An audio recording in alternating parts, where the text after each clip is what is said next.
I'm head over heels for my fiancé, but his best friend has been making my life a living hell, and I refuse to marry someone who won't stand up for me. My fiancé has the biggest heart, he would literally give you the shirt, pants, and hat off his body if you asked for it. He's a recovering people pleaser, and I get it because I also used to be a people pleaser. We've been together for over 5 years. A few months ago, I started picking up on his best friend making some not so nice comments towards me. I'm trying to be vague, but let's just say this friend is the type to read who in the room would be most affected by being picked on, and then he picks and picks and picks on them until they can't take it anymore. Nobody ever really holds him accountable for this, and unfortunately I have somehow become his favorite target. I tried to put up with these comments, but it started getting really elaborate. The friend would make up lies about me saying things I never said. He once called me in front of all our friends, my fiancé included, just to yell "you're a bad friend" into the phone and then hang up. There's so much to it that I can't share because I'm trying to be somewhat anonymous. It started having an effect on me and my mental health, and I ended up having a full breakdown where I told my fiancé how much this was all starting to hurt me. The first time I broke down over this, he said he would talk to his friend about teasing and messing with me less. He then told me his friend was sorry and then that he'd be keeping an ear out for any other comments and he'd jump to my defense if it happened again.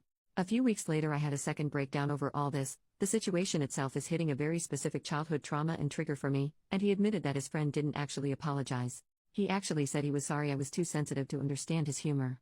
At that point I told my fiancé my friendship with this person is over and I want zero contact from here on out, even if it means I have to miss out on events and parties that I'd otherwise love to go to. He agreed with me that all of this is being done with the intention to get a rise out of me, and that even if we try to get through to this friend he's so diabolical that we could never fully trust him to not treat me at least a little bit crappy.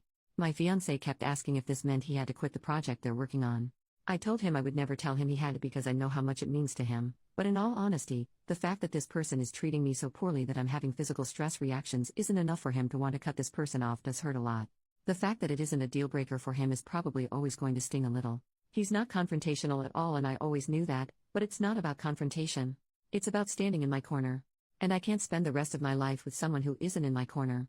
This friend is getting married to my best friend in a few months, and we're both supposed to be in the wedding, but I really have no clue how. I get a literal knot in my stomach anytime his name is even mentioned now. I have seen this friend one time since all of this came to a head, and he was so over the top nice to me that it came off as cocky.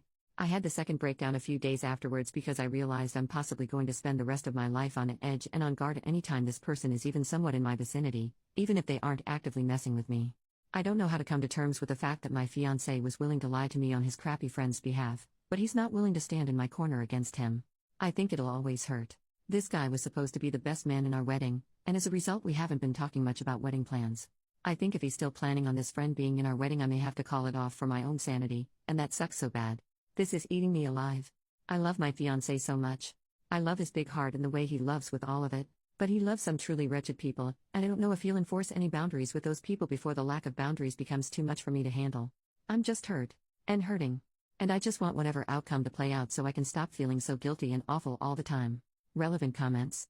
Has your fiancé defended her in any way? Not necessarily. He's non-confrontational but he knows the behavior isn't sustainable. He agrees with me that this friend is awful with the intention of being awful.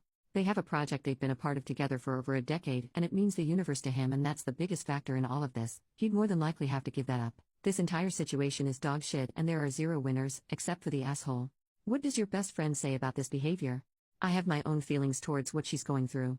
I think she's being love-bombed and gaslit, and I've seen some proof of it with my own eyes. She was there for the bad friend comment and kind of defended him. I know she's so love-struck that she's probably going to choose him and it kills me but I'm trying really hard to step back in a way that doesn't totally burn my bridge with her in the end. When he gets that ring on her finger I have a feeling he will be a different man to her and she'll need support. I'll be there when she needs me. When commenters tell her she should walk away. I don't think I'm ready to make my peace with this comment quite yet, but I hear it and I'm trying. Right before I met my fiancé I had just cut out a vast majority of people, including one of my closest friends and a blood relative, for making me feel the same crappy small way my fiancé's friend makes me feel. It's so much harder to burn those rotten bridges when they're not yours to burn. Also, that's a lot easier to say when you have no stakes in this, my guy. I'm in love with my partner, and I know that this is eating him up just as much as it is me. Trust me when I say he holds himself accountable for his role in this, and we've had many in-depth conversations about how his friend will forever be this way so long as everybody in his life enables him to be. It's hard to cut someone off even when they deserve it. I'm trying to show my fiancé as much grace as I can because I know how hard it is to give up on someone you always hope would grow out of their awful behaviors. Update 1 month later. Never thought I'd actually update this account out of sheer embarrassment, but I wanted to share this for those who encouraged me to put myself first.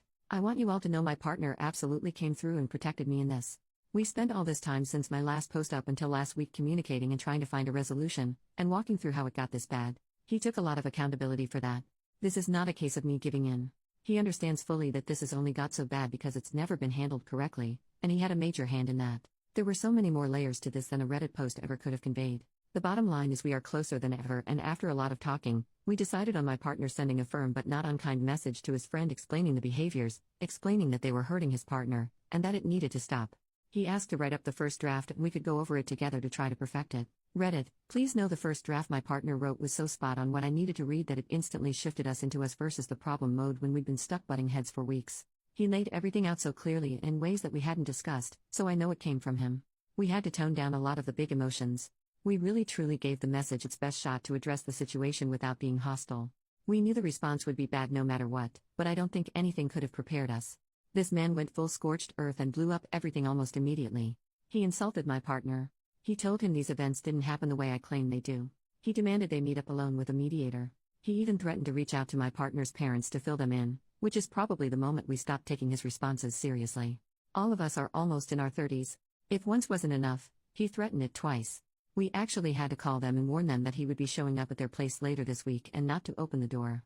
There's still a good chance he'll attempt it. We stayed respectful throughout all of this, which I feel good about. We didn't stoop to his level. We didn't insult anyone. We asked for basic human respect and somehow it blew up spectacularly. In the end, we both received a massive wall of text from my, now ex, best friend, fully backing up her man and telling her side of the story, which is so insanely far off from what actually happened that all I can do is laugh. We've been shifting from crying to being dumbstruck to just straight up laughing because of the absurdity. I went into this thinking she was brainwashed, but it turns out I was wrong. They're a perfect match. I wish them all the best. I'm sending them one last message setting the record straight, which my partner and I decided together was the best approach apart from just ghosting, before moving on from this entirely. I'm going to make it very clear this is done. Zero contact indefinitely and I will never look back. My partner and I both deserve way better friends and we both see that so clearly now. I'm so glad I learned my friend's true colors before we dropped $800 on a hotel for their wedding. Thank you to everyone who was kind. Not only did I put myself first in the end, but my partner did too. We're going to take this week in stride and process it all, grieve the friendships we once thought were forever, and at the end of the week we have a conveniently timed vacation to my partner's family cottage. I think we're going to come out of this stronger because we already feel it. Again, thank you to those who had something productive to say. And I've made my peace with all the rest. I guess if the guy does something else outlandish maybe I'll update, but for now, this chapter is closed and I'm so ready for it to start collecting dust. Added to add about how my fiancé is handling the business with the ex-friend. As well as he can. He stepped down. He is going to find another project eventually, I know it. This has been so impossibly hard on both of us, but I know it's hitting him a bit more than me right now and I'm making sure to prioritize him and remind him he can feel that pain and mourn what was, and it's not an insult to me at all if that makes sense. I know what this meant to him. He did give it up. I'm so sad he had to, but I'm grateful to him for putting his foot down. He's going to be okay, just needs some time to grieve and process.